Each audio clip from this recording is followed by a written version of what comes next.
रवि नाम का एक युवक शहर से गांव में आया था। वह पढ़ा लिखा था और भूत प्रेत की कहानियों पर यकीन नहीं करता था। जब उसने सुना कि गांव के लोग रात में जंगल जाने से डरते हैं तो उसने इसे अंधविश्वास मान लिया।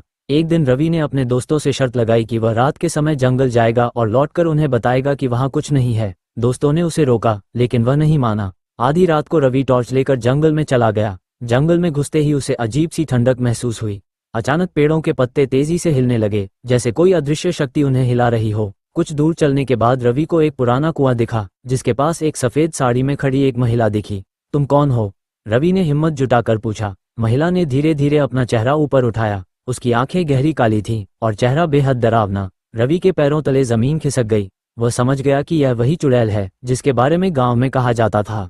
रवि कांपते हुए पीछे हटने लगा, लेकिन उसके पैर जैसे जमीन में जम गए थे। चुड़ैल ने धीमी आवाज में कहा, तुम्हें डर नहीं लगता?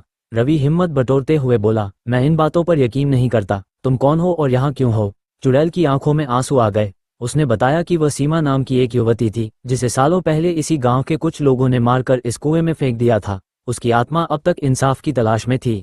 रवि को यह सुनकर बहुत दुख हुआ।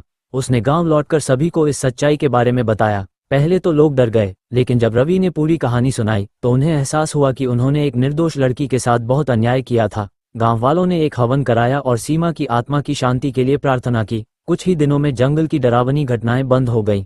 अब वहां कोई चुड़ैल नहीं थी, बस एक दर्दनाक कहानी रह गई थी।